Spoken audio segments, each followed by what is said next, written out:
매우 우리의 마음을 불편하게 하는 본문들이 이어집니다. 16장은 예루살렘을 한 여인으로 비유하면서 하나님께서 어떻게 이들을 사랑으로 돌보셨는지, 하지만 예루살렘이 어떻게 그것을 배반했는지 이야기하고 있습니다. 그 배반이 얼마나 심각하고 비극한지를 보여주고 있습니다. 예루살렘의 모습은 일단 매우 매력적으로 나오고 있습니다. 15절을 보면 화려하다라고 표현하고 있고, 16절을 보니 이들이 의복을, 갖가지 색이 있는 의복을 가지고 있습니다. 또 금과 은도 있고 수놓은 옷도 있습니다. 이 모든 것들 하나님께서 예루살렘에게, 이스라엘 백성들에게 주신 것입니다. 태초부터 하나님은 아무것도 없는 곳에, 땅이 혼돈하고 공허하고 흑암이 가득했던 곳에 모든 것을 지으시고 사람에게 그것을 허락하셨습니다. 예루살렘의 화려한 명성, 그들이 가졌던 수많은 것들은 하나님께서 주신 것입니다. 그런데 그들이 그것을 가지고 지금 행하는 것은 그 영광을 하나님이 아닌 우상에게 돌리고 있습니다. 화려함을 믿고 얻은 명성으로 행음했다라고 합니다. 지나가던 모든 자와 더불어 음란하고 그 의복을 가지고 산당을 꾸몄다라고 이야기를 합니다. 그 행음이 얼마나 심각했는지 이런 모습은 전무후무하다라고 하나님께서 말씀하십니다. 하나님께서 주신 금, 은으로 남자 우상을 만들고 아름다운 옷을 입히고, 심지어 하나님께서 나의 것이라고 표현하시는 기름과 향, 음식, 이런 것들을 우상을 위해서 계속 사용하는 모습입니다. 이런 모습을 보신 하나님의 마음이 어떠셨을까요? 매우 괘씸하셨을 것 같습니다. 모든 것을 주신 분이 하나님인데 그 가운데 어느 것 하나도 하나님을 위해서 사용되는 것이 없습니다. 모든 것을 우상에게 돌리고 있습니다. 단 하나도 하나님을 위한 것이 아니라 나의 뜻을 위해 사용하고 있는 그들의 모습입니다. 하나님께서 허락하신 것은 하나님의 뜻대로 사용해야 합니다. 하나님께서 우리에게 주신 것은 하나님의 영광을 나타내는 것에 사용되어야 합니다.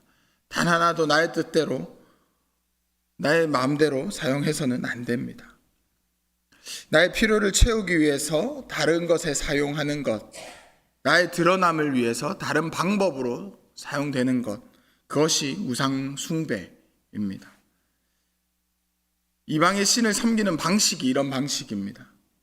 그들이 제물을 드리고 우상 신상 앞에서 춤을 추고 하는 것들은 그 신의 마음을 감동케 하고, 내가 당신의 마음을 이렇게 감동케 했으니 나의 원하는 것을 주십시오 라는 그들의 행위입니다.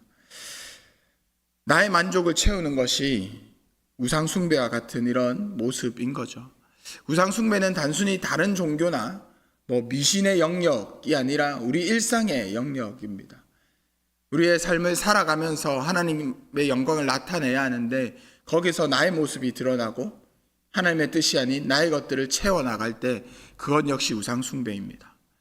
더 경계해야 하는 것은 교회 안에서도 우상 숭배가 나타날 수 있습니다. 한국교회에 매우 큰 영향력을 끼쳤던 목사님이 계십니다. 이 목사님이 만드셨던 프로그램으로 한국의 수많은 교회들이 교회 일꾼들을 만들어냈고 교회가 건강하게 성장했습니다. 그런데 이 목사님이 은퇴하시고 인생 말년에 이런 말씀을 하십니다. 내가 이 프로그램을 통해서 예수 그리스도의 제자를 키워내려고 했는데 이것 때문에 나의 제자 혹은 교회에서 일하는 사람만 만든 것은 아닌가 하는 걱정이 있다라는 이야기를 하셨습니다. 모양은 하나님을 섬기는 모양이지만, 교회를 세워가는 모습이지만, 자칫 하나님보다 내가 앞선다면, 하나님이 아니라 그 영광을 내가 받는다면 그것도 우상 숭배될 수 있습니다. 아무리 예배라도 혹은 아무리 설교자라 하더라도 하나님의 영광을 가린다면, 하나님이 아니라 스스로가 빛나려 하는 마음이 있다면 교회 안에서의 사역일지라도 예배일지라도 우상 숭배입니다. 예루살렘의 영적 타락은 여기서 그치지 않습니다. 그들은 자녀들까지 불사르면서 우상에게 바칩니다. 하나님께서 극도로 싫어하셨던, 절대 하지 말라고 하셨던 인신제사까지 이들은 행하게 됩니다. 심지어 이들은 자신들의 매우 영적으로 연약했던 그 과거조차 기억하지 못하고 이런 행음을 하고 있다라고 주님 말씀하십니다. 우리가 오늘을 보지 않았는데 어제 큐티 말씀이었던 1절에서 14절 말씀에 하나님은 예루살렘을 이제 갓 태어나서 버려진 갓난아이로 묘사하고 있습니다. 탯줄도 자르지 않았고요. 그 핏덩이도 닦지 않은, 깨끗하지 않은 그런 모습입니다. 그런 갓난아기 돌보지 않으면, 누군가 돌봐주지 않으면 곧 죽음을 맞이하게 되는 상태입니다. 그때 하나님께서 이 예루살렘을 돌보셨고 입히셨고 장식으로 꾸며주시기도 하셨습니다. 벌거벗은 몸이라는 이 문자적인 의미는 옷이 없다는 것, 전혀 보호받을 상태가 아니라는 완전히 무방비한 상태입니다. 영적인 보호가 아무것도 없는 그 상태였던 예루살렘을, 피투성이었던 그들을 하나님께서 돌보셨습니다. 갓난아기 때 아무도 돌봐주지 않으면 죽을 수밖에 없는 그 예루살렘을 하나님께서 안으셨고 보듬으셨고 피를 닦아주시고 옷을 입히고 키워주셨습니다.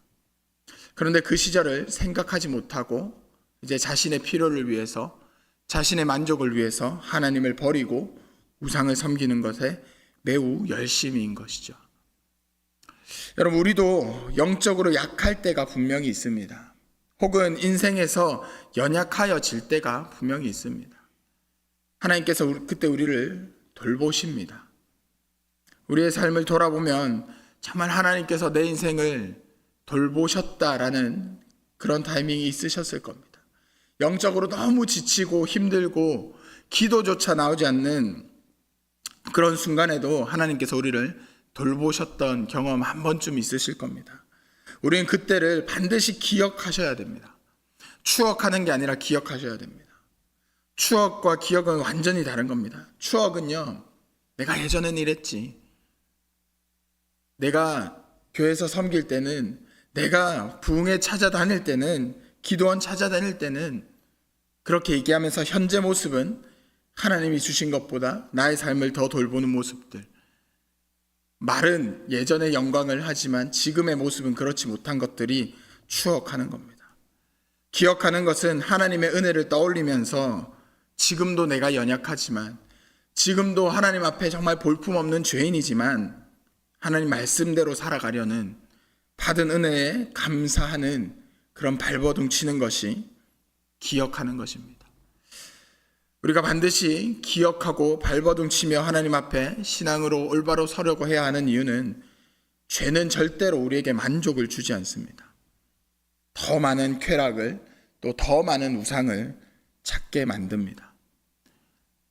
세상의 가치들은 마치 이것만 가지면 우리가 만족할 것처럼, 우리의 삶이 더 좋아질 것처럼 이야기하지만 절대 그렇지 않습니다. 24절 말씀을 보면 모든 거리에 높은 대를 쌓았다라고 이야기를 합니다.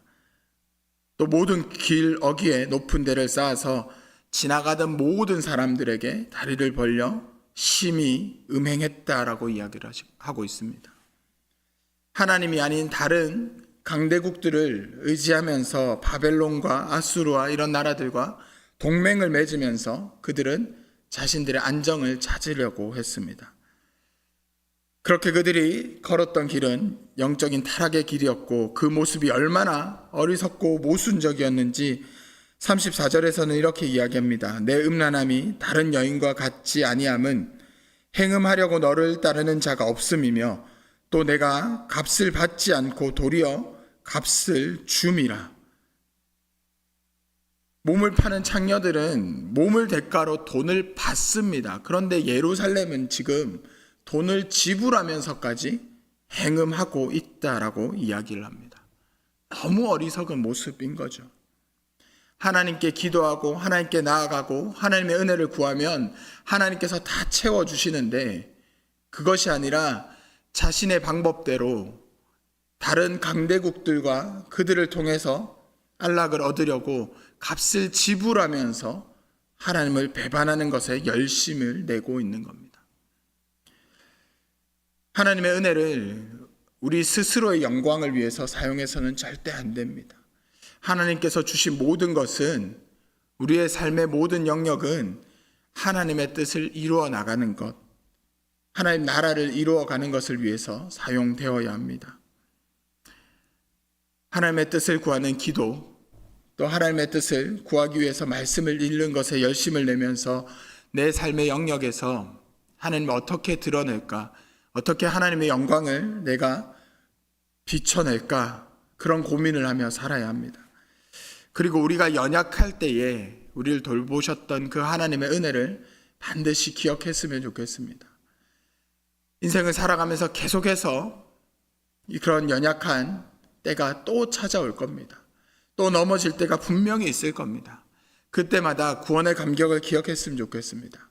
하나님을 처음 만났던 그때, 말씀이 너무 은혜로웠던 그때, 기도할 수밖에 없었던 그때를 기억하면서 하나님 품 안에서 살아갈 수 있는 우리가 되었으면 좋겠습니다. 인생의 치열한 삶의 모든 영역 가운데서 하나님께서 우리를 돌보십니다. 우리가 값을 지불하지 않아도 하나님께서 값없이 주시는 것, 그것이 은혜입니다. 오늘도 그 은혜를 마음껏 누렸으면 좋겠습니다.